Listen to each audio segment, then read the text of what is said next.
Baik, terima kasih. Sebelumnya saya ucapkan Hong Mandoro Pulun Bajuki Langgeng. Oke. Banyak yang belum kenal, makanya ini saya mohon izin untuk berdiri. Jadi nanti kalau saya menyampaikan Hong Mandoro Pulun Bajuki Langgeng, jawabnya Langgeng Basuki. Ya, itu salam Tengger. Hong Mandoro Pulun Bajuki Langgeng. Assalamualaikum warahmatullahi wabarakatuh. Om Swastiastu, Namo Buddhaya, salam kebajikan, rahayu. Pertama-tama marilah kita panjatkan puji dan syukur kehadirat Tuhan Yang Maha Esa, yang mana pada kesempatan siang hari ini kita dapat bertemu dan berkumpul di tempat ini dalam rangka untuk mengikuti kegiatan yang dilaksanakan oleh Perpustakaan Indonesia. Pertama saya ucapkan terima kasih kepada Perpustakaan Indonesia yang telah mengundang kami dalam rangka ingin bercerita tentang apa yang ada di wilayah kami atau khususnya daerah Tengger, khususnya Desa Ngadas, Bapak Ibu sekalian. Jadi ini adalah warisan adat budaya Tengger yang selama ini masih tetap kita lestarikan di Desa Ngadas. Dan keunikan yang ada di desa kami, mungkin ada budaya-budaya yang tidak ada di daerah lain, tetapi memang sangat penting bagi para generasi muda untuk melaksanakan budaya ini. Next. Jadi ini bercerita tentang Ngadas. Ngadas merupakan desa bisa saya bilang tertinggi di Pulau Jawa karena Ngadas ada di ketinggian 2300 mdpl. Jadi suhu di tempat kami rata-rata antara 8 sampai 17 derajat Celcius Bapak Ibu sekalian. Mungkin kalau besok ingin ke Bromo Bapak Ibu sekalian tahu. Saya di sini meskipun sudah AC ini sudah berkeringat, Bu. Karena saya biasanya hidup di kulkas. Suhu antara 7 sampai 17 derajat. Sehingga saya meskipun di AC ruangan yang ber-AC seperti ini berkeringat di dalam ini. Kemudian Ngadas adalah salah satu desa yang ada di Kabupaten Malang yang letaknya paling ujung timur. Karena desa kami sudah berbatasan dengan Kabupaten Lumajang, Kabupaten Probolinggo dan Kabupaten Pasuruan. Sehingga kami di wilayah Kabupaten Malang yang paling timur. Kemudian desa kami memang desa yang ada di dalam kawasan Taman Nasional. Sehingga sekeliling desa kami adalah kawasan hutan yang notabene adalah hutan konservasi yang selama ini dikelola oleh Taman Nasional Bromo Tengger Semeru. Jadi desa kami merupakan desa terpencil Bapak Ibu sekalian. Jarak terdekat tetangga desa itu adalah 7 kilometer.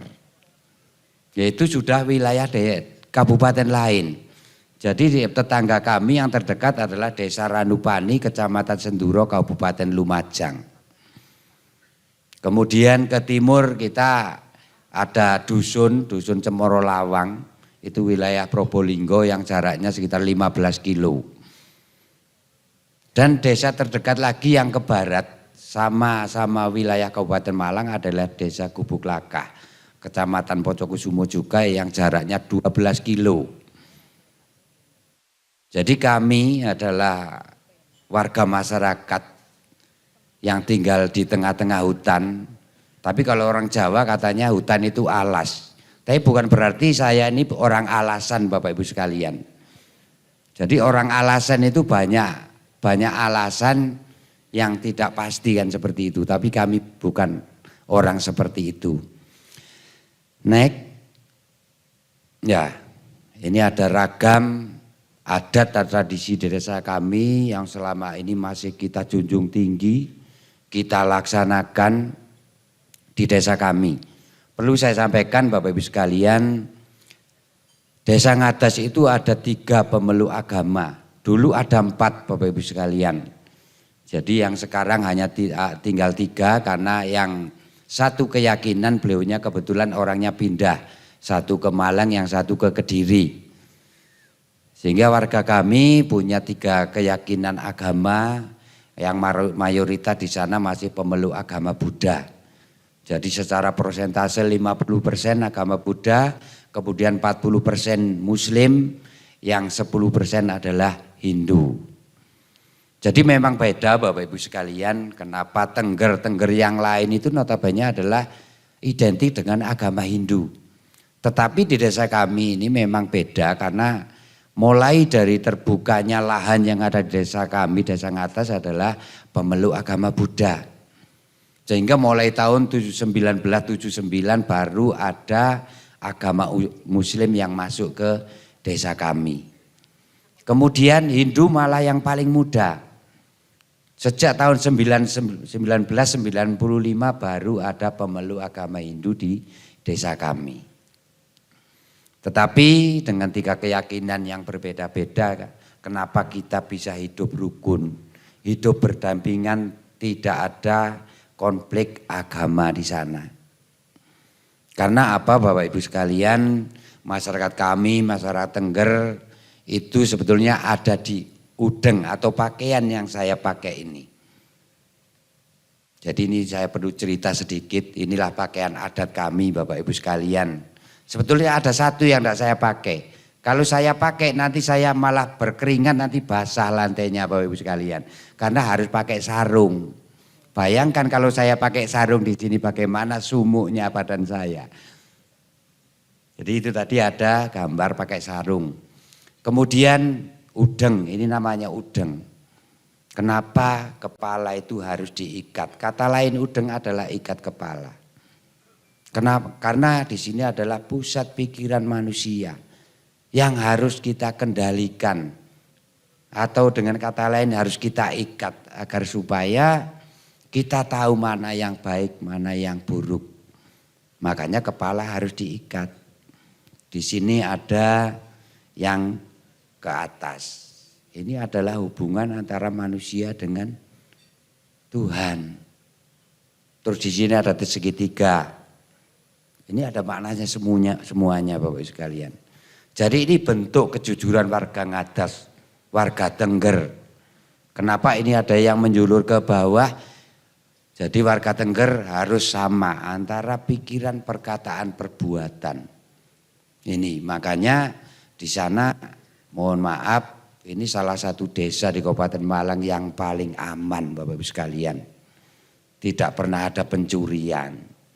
Tidak pernah ada pembunuhan. Kita 3 agama hidup berdampingan. Besok kalau Bromo bisa kita observasi jalan-jalan ke kampung bagaimana melihat kehidupan warga masyarakat Tengger khususnya Desa Ngatas di Kecamatan Poncokusumo. Terus kemudian kenapa di sini ada warna yang beda, warna putih. Ini adalah putih adalah bentuk kesucian. Kita aplikasikan di dalam keyakinan beragama. Kenapa warga Tengger itu warna suci kok ditaruh di belakang? Karena kita ibadah itu yang menilai bukan hanya manusia tetapi yang pencipta atau Tuhan yang menilai. Sehingga buat apa kita perdebatkan agama? Toh kita tidak tahu nilai ibadah kita seperti apa. Karena rapot kita beribadah itu yang pegang adalah Tuhan. Seperti itu keyakinan kami. Sehingga kenapa kok ada kesuci ditaruh di belakang.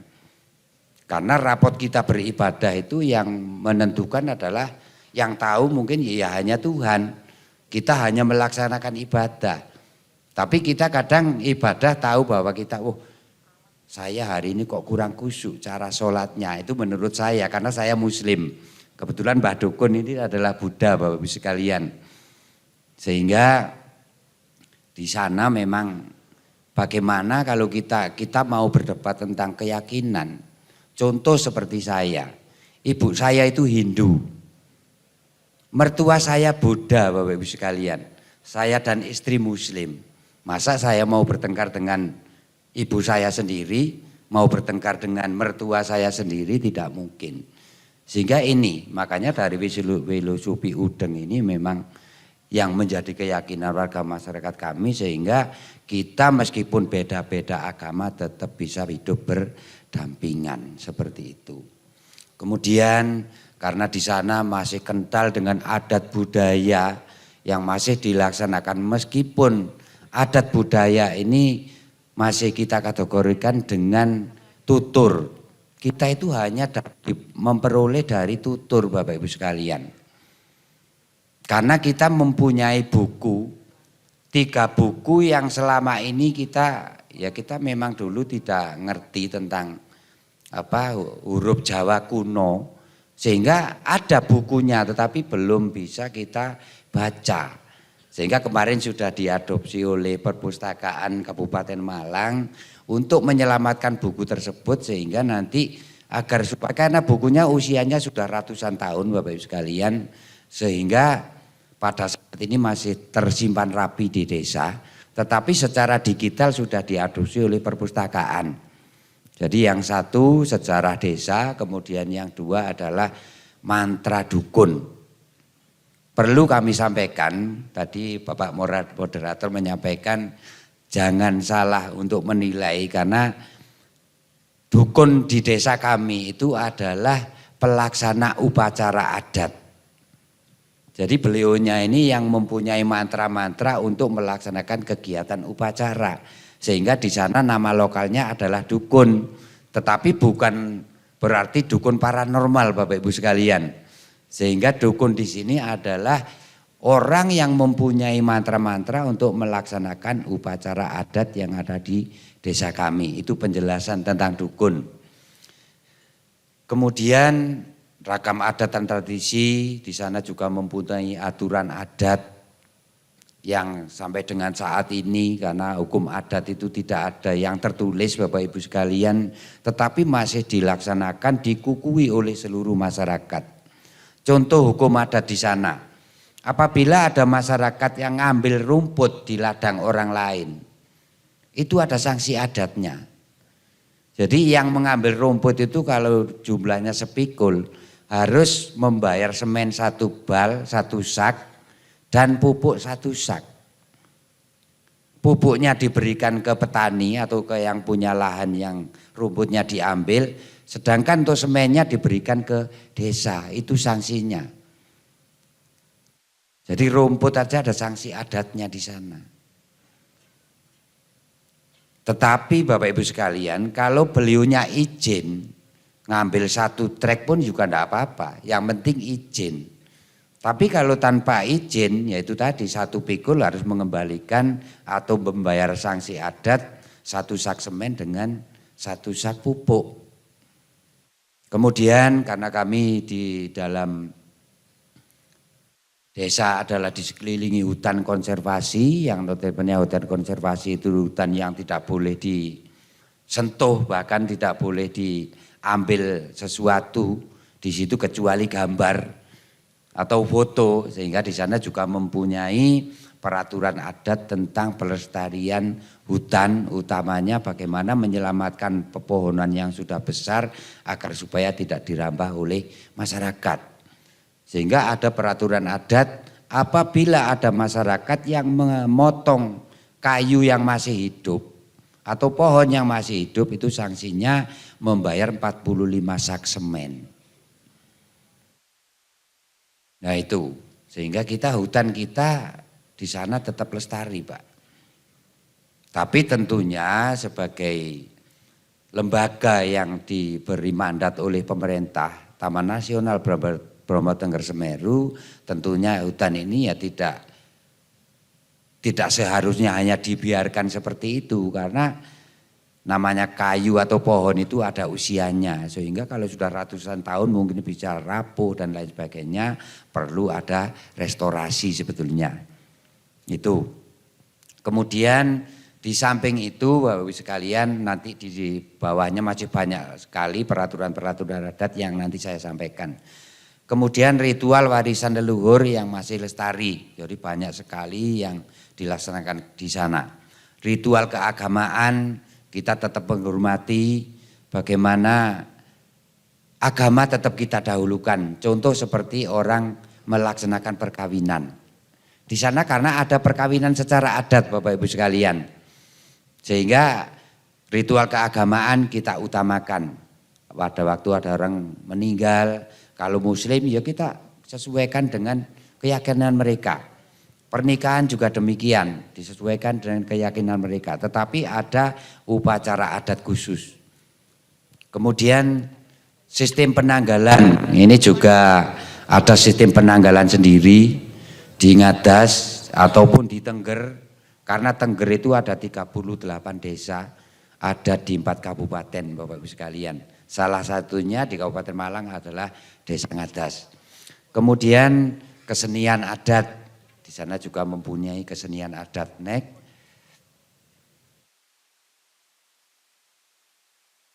Ya, bagaimana masyarakat Tengger di Desa Ngadas masih eksis dengan tradisi.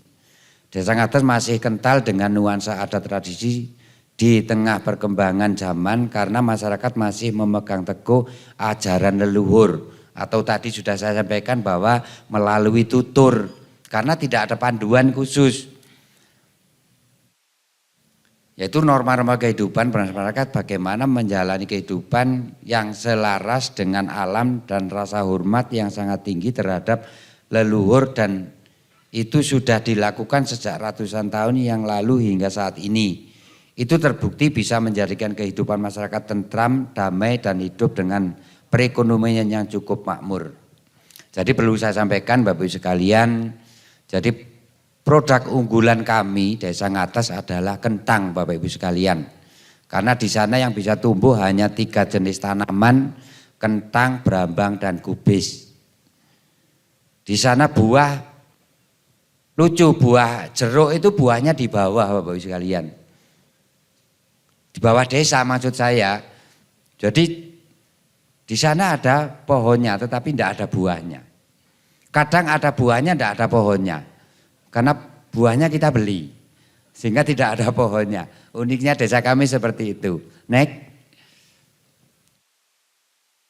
ini ada jenis-jenis ritual Bapak Ibu sekalian yang selama ini masih kita laksanakan. Jadi ada ritual desa, secara desa, kemudian ada ritual pribadi atau warga masyarakat, kemudian ritual khusus. Tradisi atau ritual adat, ya ini ada upacara unan-unan. Upacara unan-unan ini dilaksanakan 5 tahun sekali Bapak Ibu sekalian. Ya ini tadi saya sampaikan di awal bahwasanya Tengger mempunyai penanggalan sendiri. Lah upacara unan-unan ini adalah penetapan bulan Tengger Bapak Ibu sekalian. Jadi kalau di Muslim itu ada bulan Suro, kalau bulan Jawa Suro, ya ini penetapan bulan satunya Tengger ada upacara unan-unan dengan korban kerbau. Itu ada kepala kerbau, kemudian ada berkatan sejumlah 700 berkatan, nanti biar disampaikan oleh Pak Dukun. Kemudian ada upacara kasada, yang terkenal sekarang kasodo. Kalau orang atas mengatakan kasada. Nah, kasada ini adalah bulan 12 Tengger. Kalau bulan Masehi kita sekarang Desember, tapi kasada ini adalah bulan 12-nya Tengger, Bapak Ibu sekalian. Kemudian ada upacara karo. Upacara karo dilaksanakan 1 tahun sekali.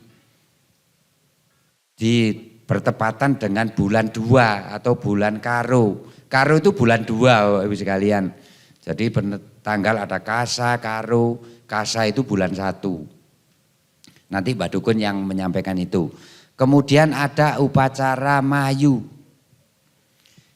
Upacara Mayu ini adalah upacara pengukuhan calon kepala desa terpilih.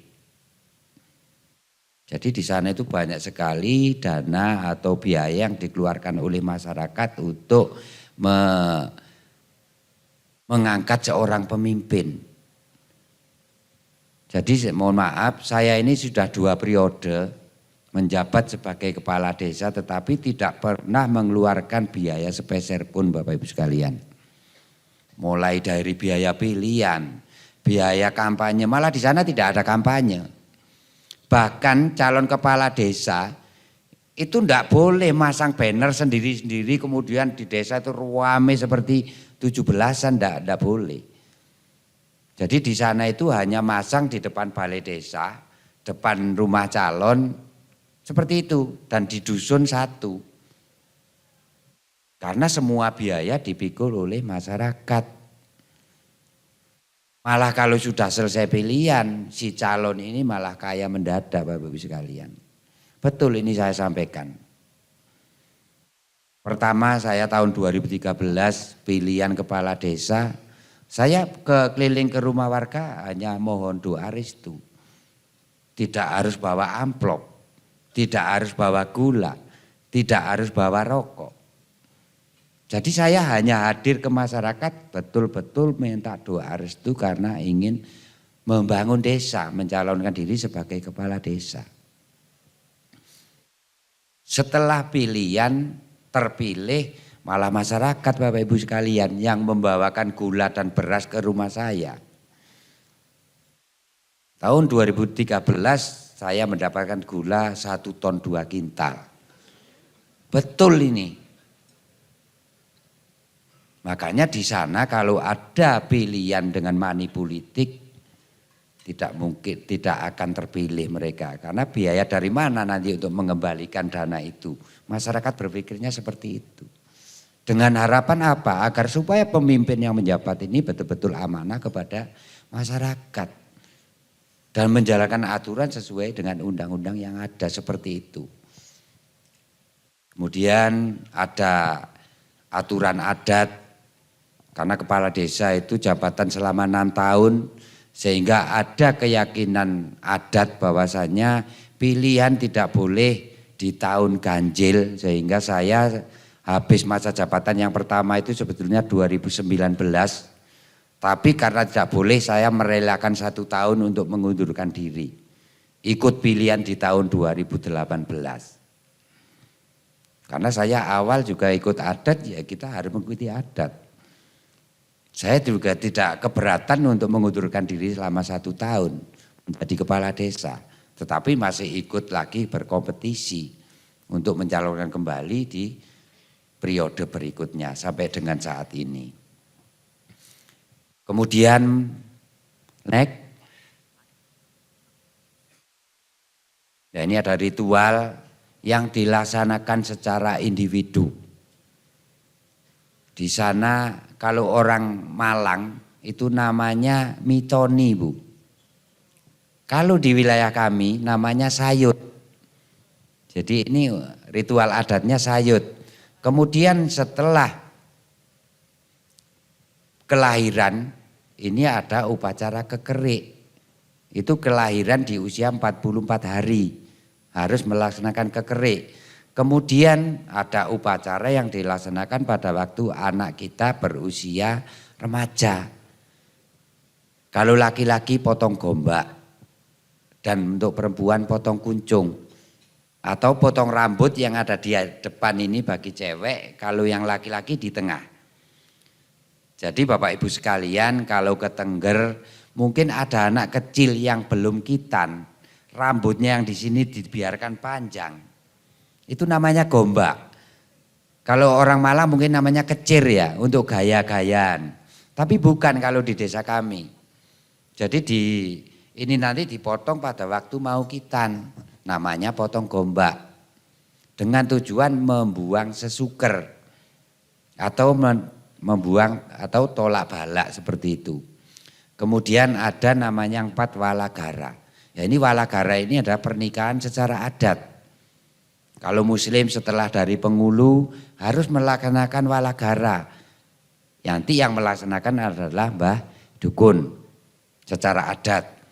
Kemudian ada kategoria, ada kategorio mendirikan rumah, ini juga ada upacaranya. Kemudian upacara kematian, ini ada upacara adatnya. Kemudian yang ketujuh adalah upacara entas-entas. Entas-entas ini adalah upacara kematian Bapak Ibu sekalian. Jadi ini ada foto yang di bawah yaitu simbol Petra. Ini adalah simbol perwakilan orang yang meninggal. dibentuk dengan daun telotok seperti itu, makanya itu ada yang dikasih udeng itu untuk laki-laki, kemudian ada yang dikasih selendang itu untuk yang meninggal perempuan. Itu namanya Petra Bapak Ibu sekalian, jadi perwakilan orang yang meninggal.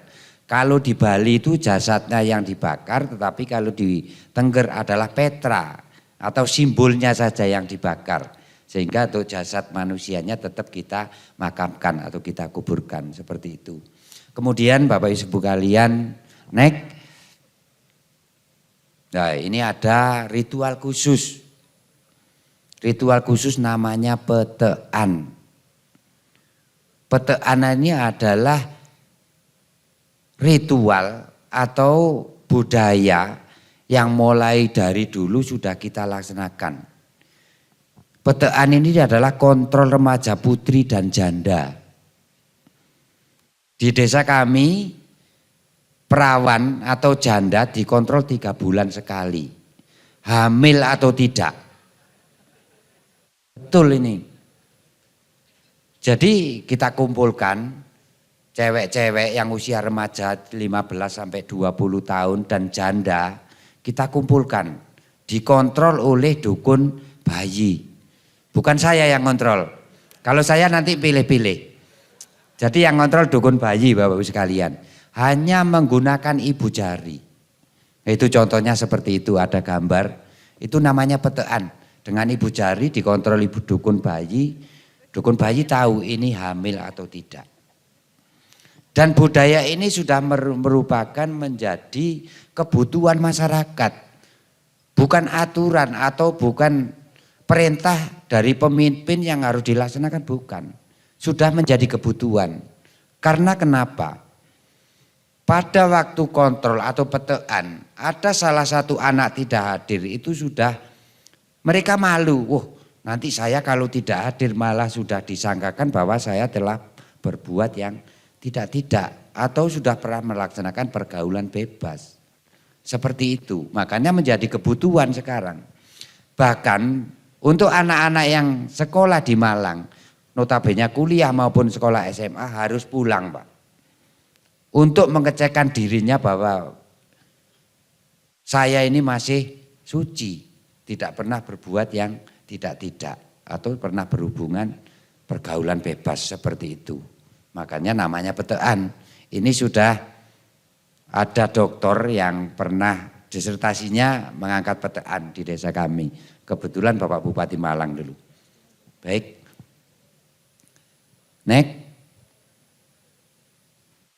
Nah, ini awal sudah saya sampaikan, ya mungkin itu Bapak Ibu sekalian, nanti kalau ada hal yang perlu dipertanyakan bisa ditanyakan. Kalau saya bisa jawab, saya jawab. Kalau tidak bisa biar dibantu Bapak Dukun nanti. Mungkin itu dari kami dan waktu mungkin bisa kita berikan ke Pak Dukun agar supaya cepat Pak. Terima kasih dari saya ucapkan Hong Mantra Pulun Basuki Langgeng. Assalamualaikum warahmatullahi wabarakatuh. Waalaikumsalam.